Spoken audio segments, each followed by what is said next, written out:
Welcome to Of Sound Mind and Spirit. I'm Shelly. And I'm Lisa. We're sisters walking together on a journey of faith. We're not perfect. We definitely don't have all the answers. We're inviting you to walk with us as we explore ways we can better know and grow in our faith together.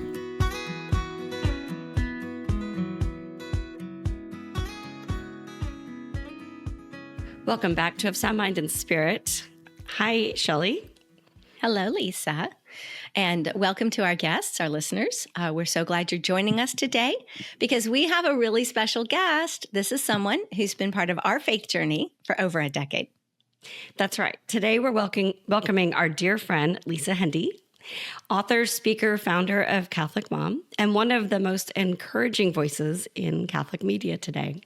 Lisa has been inspiring women for years to embrace their faith in everyday life. And we are so excited to talk to her about her newest book. It's a weekly devotional called Jesus Every Day, Jesus Every Way. And it's a beautiful invitation for us to encounter Christ more deeply, not just on Sundays, but in every part of our lives. And you'll hear a little bit about Lisa's played a meaningful role in our own story. And she invited us to write for Catholic Mom all those years ago and gave us the confidence to share our voices. So this conversation feels like a full circle moment. And we can't wait to dive into how Jesus Every Day, Jesus Every Way, how it came to be, what inspired it, and how we can find Jesus in the midst of our busy, ordinary lives. So Lisa, welcome to Of Sound Mind and Spirit. We are thrilled to finally have you on. This is our first time on where you're a guest of ours. I'm so excited to be with both of you. It's like sitting down for coffee with friends. And it's such a gift because we never have enough time together. So this is a treat. I'm so grateful. And I'm just so happy to be with both of you. I think, Lisa, you're probably the person, you and I probably get more email intended for each other than anyone in the history of Catholic media. So. And phone calls. Go Team Lisa. So, that's right. Yeah. As, if you're watching online, you can see it. It says, I'm Lisa Hendey Jones, and she is Lisa Hendey. And so we've gotten many crossways, emails, phone calls meant for each other over the mostly. Okay, to be fair, always mostly take it as it's a compliment. Well, mostly it's I get them for you, and yeah, the fat finger, And the D same and the middle L. initial too. Yeah, that's true. Both Lisa Marie. Probably the same middle name. Marie. Right? Marie. Mm-hmm. Yep. There you go. Go Team Lisa. Always. Well, Lisa, how does it feel to be on the other side of the microphone with us? It's great. You know, it's funny. I love writing so much, but the challenging part about releasing a new book is that you not only do you write the book, but then you go out and promote the book. And I'll be really honest when I say that this part is challenging for me. And this morning, just being with the two of you feels less like an exercise in something that's hard and more like something really joyful, that I get to share something that means a lot to me with good friends. So I shouldn't admit to being nervous every time I have an interview, but I really am. I was a little less nervous this morning. I think the challenge this morning is for us to stay on topic and not to start straying into all our stuff. Yeah. Not to dive into side things. Yeah. So I'm just going to jump in. So you, Catholic Mom, you founded how many years ago? I didn't look it up. And 25 plus. 25 years ago. Yeah. Coming into the new millennium, that was right before, I think I purchased the domain name in November of 1999. That's crazy. So what continues to motivate you to just support and uplift and share your love of Christ through your work? You know, all of my work has come as such a surprise and such a blessing. I didn't start Catholic Mom because I thought I have this all figured out and I'm going to go tell people how to be a great Catholic mom. Honestly, I was seeking companionship and probably the hardest job that I've ever done, which is the raising of my kids in the faith, our kids in the faith. And it started the year that my son Eric was in second grade preparing for his sacraments. My husband Greg was not yet in the church, really supportive of their upbringing, but that responsibility fell on me, and it was a burden that felt like more than I could handle on my own. So somehow that led to the founding of this website that's still going on now, 25 years later, with Holy Cross Family Ministries, which is the most amazing thing. But the truth of it is that that same desire to know Jesus, to love Jesus and the people around me, to wake up every day making a difference in our worlds through my own ways, it's still at the heart of what gets me up. It gets me excited every day. And I'm just so completely blown away by the goodness that God has poured into my life, and all of the unexpected adventures and opportunities that have come my way, because I still wake up thinking, really, like, me, Lord? But that God wants that for all of us. That's the amazing thing. And that's why when I look at the two of you and I see the ways that you flourish too, it just shows us that when we say yes to God's will for our life, He will do remarkable works through us. Mm-hmm. So, Lisa, why don't you tell us about the new devotional, Jesus Every Day, Jesus Every Way? What inspired it, and what makes this unique among all the other works you've done? To be honest, I wasn't really looking to write a book at the time that I did this. That's probably not the right answer, but I want to be honest about it, that the publisher actually approached me with an idea for a devotional, but really something that I could do in my own way. And I'm 2 years into a breast cancer journey. I was a year closer to the diagnosis when this happened. Mm-hmm. And I sort of initially said, I don't know, that's not really, like, the timing isn't great. And then what ended up happening is that the editor really encouraged me to kind of sit with the topic and do some writing. And once I did that, and I really kind of fleshed out in my mind what I was envisioning, I couldn't stop writing this book. And the thing that makes it different, I think, is that at the phase of my life that I'm in right now, I love our church. I love all things Catholic. I love my faith and love the Lord. But I'm really actively also in relationship with a lot of people who are perhaps away from their faith, or maybe have never really known the love of Jesus. And so with this work, I really wanted to help my loved ones and friends who don't have Jesus in their life to sort of encounter, how do we find the sacred in those everyday facets of life?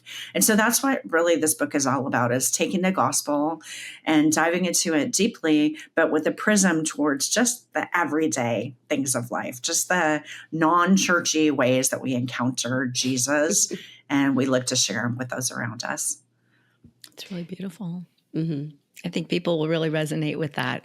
So I hadn't heard you tell us that part before. Mm-hmm. So just share just a little bit about the format of the book, how it's laid out, and talk about how you designed it to guide women and men, I guess, through their week to deepen the prayer life. So it really takes the ancient prayer form of Lectio Divina, translates to sacred reading. And really, one of the things that we do with Lectio, or sacred reading, is to kind of withdraw with the word and then pray deeply with it, encountering our own experience in what we read, envisioning ourselves placed maybe within the scene that we're reading about, and then having our own conversation with God, with Jesus, about, what we've just read and taken in. And then for me, the most integral part is, with that behind us, re-entering the world after we've withdrawn, re-entering and fundamentally changed by the word. So we take 52 passages of the Gospels in the book. They're not in they're in sequential order within the particular Gospels, but it's not dated, and you can really pick it up in any chapter. And then I had the luxury with each of the Gospel passages of writing a personal reflection. So kind of my own, what's the crossroads between this Gospel passage in my own life? So that's every Sunday. And then for the rest of the week, there are these quotes, which I had so much fun researching. And the quotes relate to the theme of the week. And they also include a reflection question. So every day you can just sit with a quote or the reflection question for 2 to 3 minutes, kind of reread the gospel passage. And then every week ends with a a personal prayer that I wrote with an eye toward encouraging people to write their own personal prayer for that gospel. Mm-hmm. I love that it just takes a few moments each day so that people who are busy might even be able to carry it with them in the car. And one of the things I used to do when I worked out of the house pre-COVID was I would drive to the office, get there a few minutes early, park in the parking garage, and do my daily reflection there before I got out of the car and walked into the busy crazy of life. And this book sounds perfect for something like that. I almost wish I had the commute again. That's what I hoped for. Well, you could do it in your coffee table too. That's the thing that I hoped for, was really for maybe people who weren't in the active posture of praying daily. And I'm very honest, I think, in the introduction about my own desire to sort of shake up my own prayer journey. I have for years prayed in the same way and had a set of prayers that I say every morning. And part of my morning prayer time includes the beautiful daily gospel reflections at Catholic Mom that we have. So praying the gospel has been part of my life for a long time, but it was beginning to feel very rote, very sort of the same thing over and over again, to the point where I felt like I was sort of doing my prayer rather than being really in relationship with Jesus, which is what I desire for that time of my day, or really even just like we can pray all day long, right? So we don't need to be just praying in the morning or just praying at night. And so my own desire to sort of re-enliven my faith journey that I was on is at the heart of this. And I found myself just falling in love again with the Gospels and with this new way of seeing the Word of God in weird places, like at the beach or in the checkout line at Trader Joe's or with my siblings or at Disneyland or wherever I am. You know, how does what I've read this day and what I've prayed over make me a different person in the world that I'm re-entering? One of the things I really found that made this book unique was you have the gospel for Sunday on the first day, and then you have your reflection. But then every day it's a quote, like you said, or a quote, or there's one that's scripture for every other day. And one of the things is the difference in where you pulled those quotes. That really, okay, I'm just looking, I opened the book randomly, and Friday on one of the weeks, it's a quote from Gremlins, the movie, which I think has still traumatized me seeing that movie as a child. Sorry to reinvoke your trauma, your childhood trauma.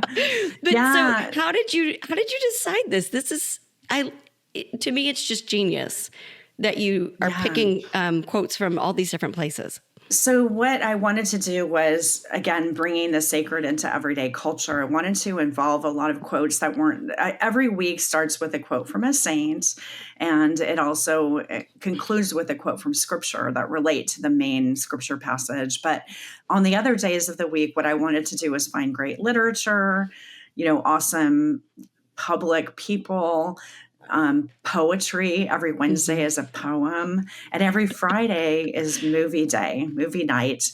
And I found quotes that I'm not particularly saying you need to go watch Gremlins again, but I found words from film, which is really dear to me in my life, that relate to the theme that I'm talking about. And some of those quotes were things that I sort of have collected for a long time, but a lot of them were really things that I went searching for. And then it was like, where do I find a movie about, jealousy or about burying the dead or whatever it is that we're talking about? And those were the funnest ones, because I wrote a lot of this in the library in Beverly Hills, which is very adjacent to where I live. And the library, when you drive to the library, which I was doing every day during the writing of this, if you've ever seen Beverly Hills Cop, the movie, like that iconic, like piece of land is where the library is that I was driving to. And there's just so much like film reference in LA that it was really fun to make that a part of this project. And I think people will have fun with kind of looking back and saying, hey, I remember seeing that, or maybe saying, oh, I've never seen that one before. Let's watch it. So, I have to say, I did stop and flip through to see all the different movies to see how many of them, here's the Muppet movie. they're not all kids movies, but those are the ones I picked out. Well, and you had to use the Blues Brothers quote. Yeah. Yeah. Yeah, some of them came so easily. And also when I was sitting in the library a lot of days, really kind of struggling over like the writing of the reflections went very smoothly and easily. Typically, my problem with things like that is writing it and then saying, do I really want to put that out in the world for everyone to know that I'm saying this? It's very transparent. But then the afternoon times when I was working on the quotes were a lot of like texting friends in the film industry here, or like our mutual friend, Maria Johnson, who's a huge poetry, aficionado, who I had sort of like phone a friend to say, I need a poetry quote about XYZ thing. And it was just fun. It was like putting together the pieces of a puzzle. I love that. And Lion King may be the one that you repeated the most. It's one of my favorite movies. Was there a particular scripture passage or one of the reflections you wrote, topic that really just really was very personal or deeply touched you when you were writing this? There's so many. So I love my siblings dearly. I'm the eldest of 5, and I wrote one particular reflection. It's on Mary and Martha. I should pull it up really quick. Do you mind if I open my book? No, go for it. Get to the exact It's funny when you write a book like this, it's like there's so many chapters, and where is that passage? And tell us what page it's on when you get there. So you guys can vamp for just a moment while page 85, week 15. And it probably is a good one to share with the two of you too, because it actually, the title of this is Seeing Jesus in Our Brothers and Sisters. And it's on the passage of Jesus visiting Mary and Martha, which is Luke 10, 38 to 42. And one of the things that I wrote about in this passage was not just the encounter between Mary and Martha and how all of us ask that question of, am I a Martha or a Mary? Which is like, if you're in geeky Catholic circles, you always, you're always having that conversation. But I also write about my siblings. Do you mind if I just read you a little bit of it? Would that be okay? Yeah. So after the opening portion about the gospel passage, I say, as the eldest of 5, I have some classic oldest sibling traits. I'm a peacemaker, a behind-the-scenes logistical helper, and following the death of our parents, a family historian. Also among us is the bold law partner with a heart of gold, the middle child with the oversized sense of humor, the corporate businesswoman and culinary hobbyist who feeds our spirits, and the baby of the family, the tallest among us, who keeps us asking big questions. We each have our place in an unbroken circle. We live at distance physically, but our hearts are proximate. So being able to sort of fold in things like that into a gospel passage, which just reminds me that, this great gift that my parents gave me of my siblings and the way that we are Jesus to one another, the way that we mutually share the faith that our parents handed on to us. We all express that differently, and some of us practice differently than others. But that in the same way that Mary and Martha had their relationship drawn closer to each other through this Jesus who moderated in their relationship, really, he did moderate, right, by telling Martha that Mary had the better part. We have that in our family. And so for me, just the examples of taking scripture passage and thinking, how does that fit into my everyday life right where I am? So I love that. That's beautiful. So when you were writing this, it's 52 weeks, so 52 scripture passages. Did you take a year? Did you tackle this one gospel a week at a time? No. Wouldn't it be lovely if you had that much time to do something like this? So I had an ample amount of time, but I did write it in I'm going to say probably about 4 months of active writing. So it was a pretty intense journey. And while I was doing this, I was in my usual way in lots of different places. So I wrote a lot at the library, but I also write just wherever I am. And I write really well in like weird on the airplane, in noisy coffee shops. One place that I don't write well is at home, because it's like, if I can procrastinate, I will. My home never needs to be cleaned as badly as when I'm on a writing deadline. And I have to say, when Matt Major, thank you to the team at Loyola Press, which is the beautiful publisher behind this, because, not only are my words here, but I think they did really a stellar job in the design of this book. Oh, yes. I think it looks amazing. It's inviting. It's a sort of intriguing, and it's not very onerous. So again, for somebody who just wants a little bit of time with the gospel every day, you can pick it up and have it feel like it's just comfortable. And I just love the way that it turned out. I was going to say, the designers, the outside cover is beautiful, but the inside is just so welcoming and friendly. And I love, I'm not going to hold up each page, but like, I love the way they incorporated the graphics inside the book. So you're not just reading text after text after text, but there's like I said, it's just welcoming and friendly, and there's spaces to write, but not in the usual. There's not in the usual way that you see these books. So I think they did a really, really good job at this. Yeah, they're amazing. And my editor too, Maura, she was just, when you write a book that's so personal, you have to really be in a trust relationship with your publisher, and particularly with your editor, that when you walk too far out on the limb, they're going to pull you back if the limb is about to come crashing down around you. I'm very blessed that I have that at Ave Maria Press as well. And, to work with such amazing editors, and you are both writers, so I know you understand this relationship with a trusted editor who always has your reader at heart, but also has your back, and I tend to forget when I'm writing that anyone else is ever going to read it. So that's why I think it's really good to have an extra set of eyes, not just looking at proper punctuation and grammar and things like that, but really, is this something that's at the service of the reader? I like that. Yeah. Yeah. Sorry, I blanked. That's okay. I was listening to you, and I thought of like three different things. Lisa, hold up the book. Lisa Hendey Jones. Hold up the book. So really briefly, I know I've heard this story in a longer format, but really briefly, could you tell the little connection to the VW bus? Because I have to tell you, after hearing the longer version, every time I see a VW bus, I want to take a picture of it and send it to you. But I have Please do. Texting you multiple times. Please do. I collect them. So yes, always text them, please, or tag me on social media if you see a VW bus.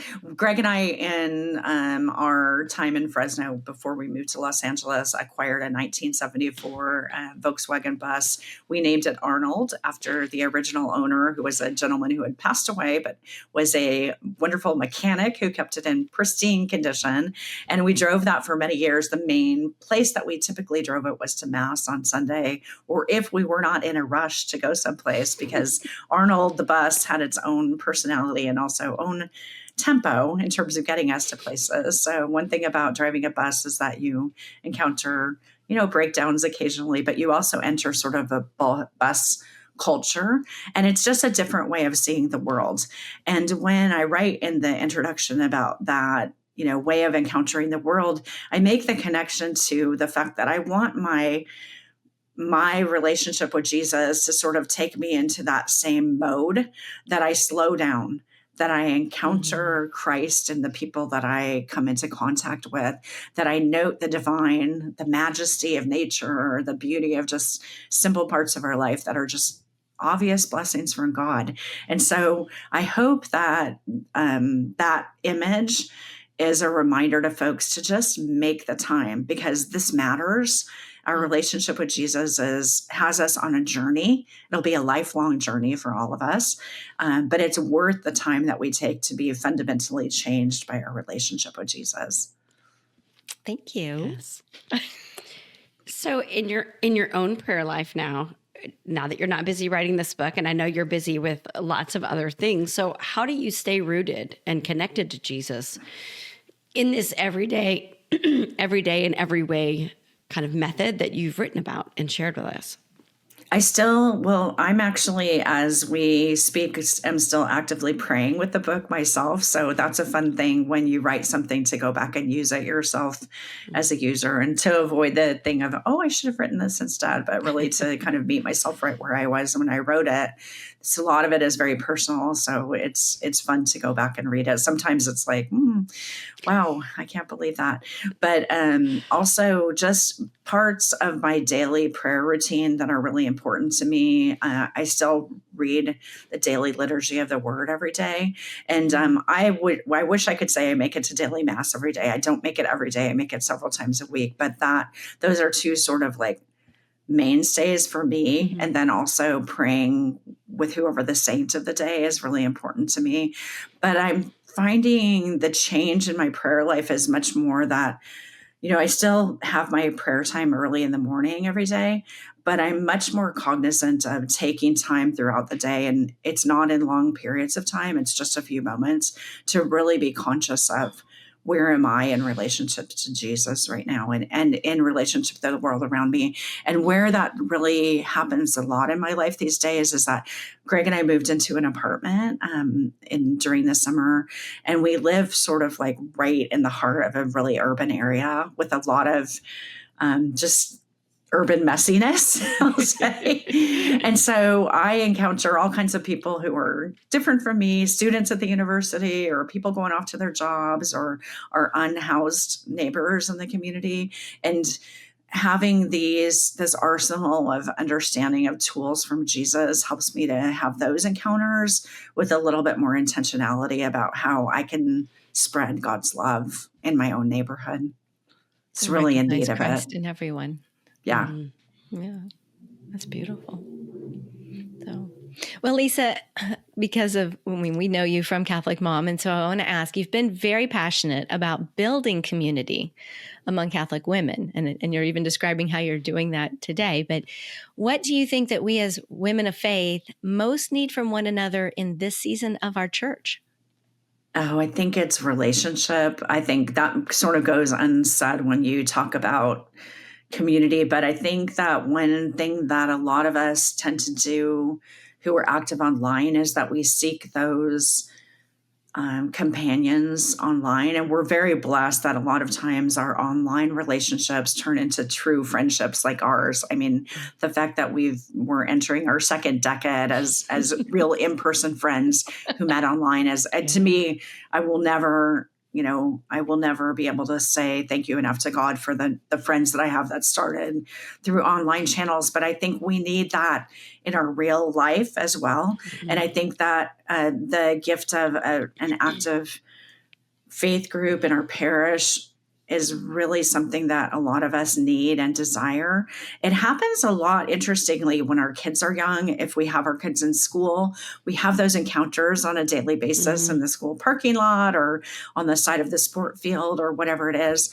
But there comes a point at which our kids don't take us into those venues as much. And then we're a little more isolated. And I think that's the time at which a lot of us can kind of stand up and be sort of the ones who organize these greatly needed women's ministry opportunities. I mean, I had the great gift, Lisa, of ministering to your women's group at a retreat that you organized years ago. And I still think about those connections and how really fruitful they are for our own spiritual lives, but for our families too. And I think we just need to find ways. And even if it's two women, praying a decade of the rosary in the school parking lot together, whatever we can do to come into relationship with each other that draws us closer to Jesus and helps us to serve our families, it's really critically important. Does that make sense? Oh, yes. Mm-hmm. Yes. I would say that really hits me because I don't have kids living in the house anymore.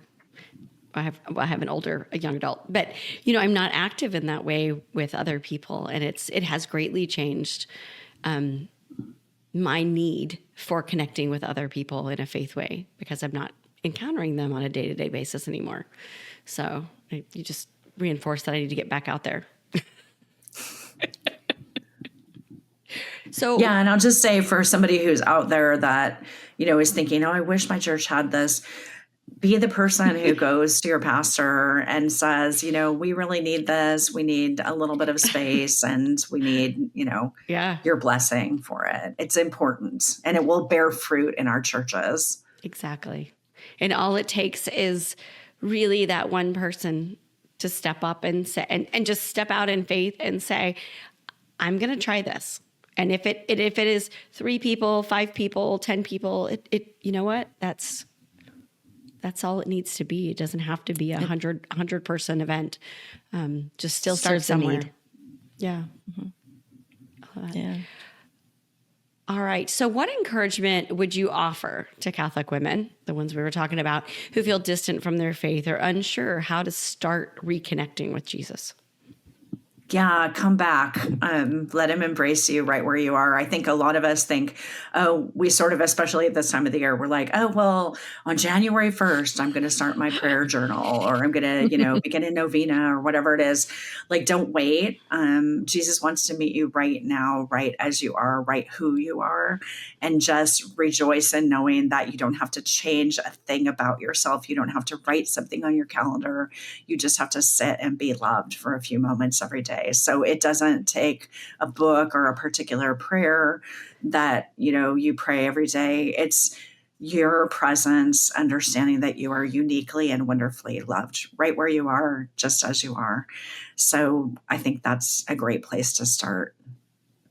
I think that's very beautiful. And I think that so many of us need to hear that and just be reminded of that. So thank you. Lisa, how can our listeners connect with you and learn more about the book and bring this devotional into their own spiritual practices? So the book is Jesus Every Day, Jesus Every Way. You can find it at Loyola Press, or if you're fortunate enough to have a bookseller in your community, you can walk in and ask them for it and they can order it for you. Mm-hmm. And you can also find it in all the usual places online like Amazon. And to connect with me, the best way is just to do a Google search for my name, Lisa Hendey, which is Hendey. I love all forms of social media. I'm not a TikToker, but I love everything else. And I love connecting with people. And I love all of your Volkswagen bus pictures that you want to tag me in. That would be amazing too. So, and if you just want somebody to pray with you for your intention, if you're listening to this and you just feel like, I'm at my wit's end and I'm lonely and I'm not feeling it, just send me an email. It's lisahendey@gmail.com. I'd love to be a prayer companion with you. It would be a great, great privilege to walk with you toward Jesus. Oh, that's so beautiful. What an invitation. See, dear listeners, this is why we love Lisa. Supportive She's and encouraging. our spiritual godmother. Yes. The love is mutual. I guess okay. go ahead. I was going to say, and just for fun, Lisa, when you're not writing or speaking, where do you find moments of joy and creativity in your everyday life? Oh, gosh. Well, there's 2 places that I will go reflexively. One is to the beach. I'm very blessed to live 5 miles from the beach in Southern California. So long walks on the beach is an amazing thing. And then probably the one that people will either cringe at or say, hooray, is Disneyland. I wrote many chapters of this book at Disneyland. And I have a whole little mobile set up with my phone and a little Bluetooth keyboard that I take with me and I perch in front of places like It's a Small World to spend some time writing.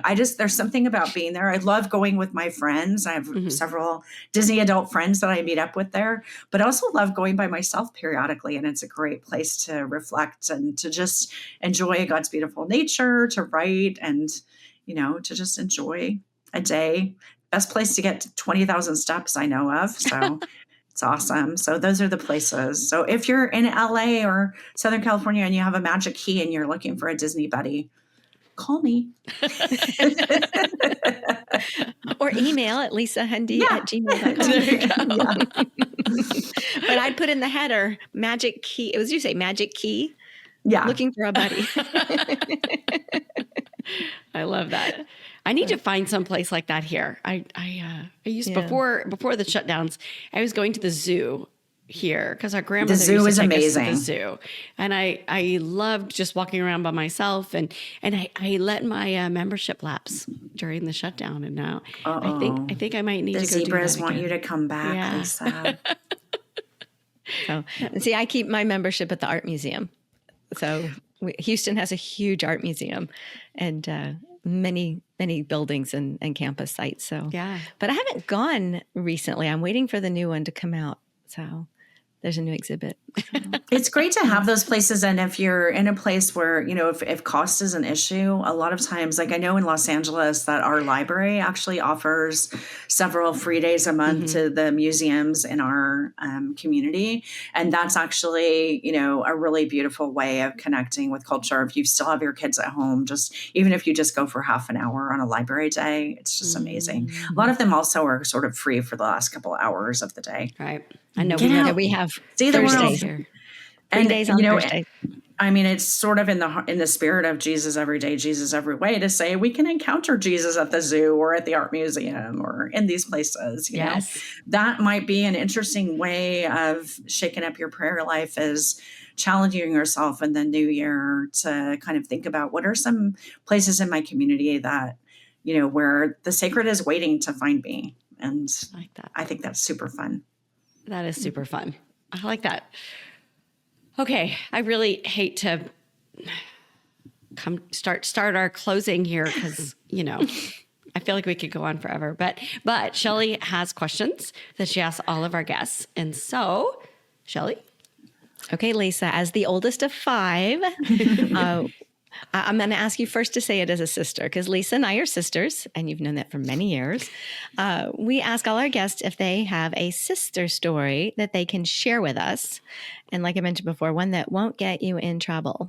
Maybe it will get me in trouble. I was thinking about which one of my siblings do I choose, but I have to choose my sister Erin, who comes right after me. I'm the eldest, but she's really the one who's the heart of our family and keeps us all together. And I'm very embarrassed to say that when we were little girls, 3 years older than her, we were super into Barbies. And one of the things that happened quite frequently is that I wanted to go down the street to play Barbies with my best girlfriend, and I did not want my little sister to come with me. So I would pack up my Barbie camper. And yes, if you're a certain age, the awesome orange Barbie camper with all the things that I would need for my outing to Debbie's. And then I would literally sneak out the front door. So my mom would say, if you can get out the front door without her knowing, you can go to Debbie's on your own, but otherwise Erin is coming with you. So I would literally just sneak with the camper, and somehow she almost always heard and would come running down the street with me with her little camper too. And now that I have granddaughters who are a couple years apart, and I see the relationship between the eldest granddaughter and her little sister, it hurts my heart so badly, because I know how much the little one loves the elder one, and how much, Lisa, you're laughing because maybe you had this too. Yeah. And now I think there's no one that I would rather play Barbies with in the entire world than my sister Erin. And I would never sneak away from her for anything. So I have learned that she is always my sister and always my best friend. Oh, I love that. It's beautiful. Yeah. Yeah, that hit home. Did I May or scar may you? not identify with that. Because I'm the oldest. She's the 3 oldest. years younger. Yeah. So Were you sneaking right away there with you? So you had that too. Yeah. She's been trying to get away Although from I me think I her was whole usually life. hiding in the closet. Just go away from me. Isn't it funny how we want our independence at that point, but then we realize at a certain point in our life that no one is going to love us as unconditionally as our partner, our spouse, and our Sister. our siblings. Our siblings, It's just the best gift. So especially if you're gifted to have a sister, it's just the best. Yeah. Okay. Our last question then is, what saint? Because Lisa, you've written so many books about saints and so many saints, and I know this is like asking, God to pick a grain of sand that He likes. But what saint is currently present in your life at this stage? So has anyone ever answered with Saint Marianne Cope? No. Okay, that's who I that's want a to new share one. with you. See, Marianne Cope, she lived from 1838 to 1918, and she was a German born American woman who became a Franciscan sister. And you may know her counterpart, which is St. Damien of Molokai. St. Damien ministered to those with Hansen's disease in Hawaii. In 1883, St. Marianne and 9 of her sisters answered a plea to come over and help Father Damien and Molokai, and they picked up and traveled not only across the whole United States from Syracuse, New York, but then to Hawaii, where she lived the rest of her days ministering to children who'd been basically orphaned on Molokai. And the reason that I love her very much is both because she is just an amazing, strong woman who I'm an adventurer. Invite me on an adventure and I will say yes, as St. Mary Ann. She doesn't get a lot of credit. Everything goes to Father Damien. So I think we need to talk about her more. And the final tie-in is that when I was an elementary school student, my teachers and our beloved principal came from St. Mary Ann's religious order. And so I have a really deep connection to the Franciscan sisters in Syracuse through my elementary school principal, and who's still living up there in their convent, and now through St. Mary Ann too. So part of my desire is to make her a better known saint in our church, because she's one of our few American women saints and she's relatively little known. So now you know her. She's awesome. Yay. That's wonderful. That's I've heard of her before, but you're right. I think most people identify that type of care with Father Damien. Yeah. Yep. Cool. Okay. All right. Lisa, back to you. The other Lisa. My sister Lisa. We're going to be like that. I know. Lisa I realized I was Lisa. like, dear, I'm staring at both the names. I want to say, Lisa, thank you so much for joining us today and just sharing yourself and your heart and your faith with us, your joy and your devotion to helping women grow closer to Christ is just inspiring. Well, thank you for the opportunity to be with both of you and for what you're doing. It's so special to see. I mean, I'm a listener, but to see you and get to engage in this way is really wonderful. So I thank you for our friendship and for the chance to share about the book too. Thank you. Right. And for our listeners, we will link Lisa's new devotional and her website in our show notes so you can learn more and bring Jesus every day, Jesus every way into your own prayer life. Have we said the title enough yet? Do we really? I think one more time just to be, so Jesus every way. No, see, I got it wrong. Jesus every day. Jesus every way. It's a gift, and it reminds us no matter where we are and what our days look like, Jesus is always present and waiting to meet us there. And I'm going to say you should buy it. You should gift it. You should. It's the perfect gift for that you need to give to all of your friends and family. Right there. And keep one for yourself. Of course. Of course. All right. I don't want to say goodbye, but we can say goodbye to our dear listeners, and then we can continue talking. Bye, dear listeners.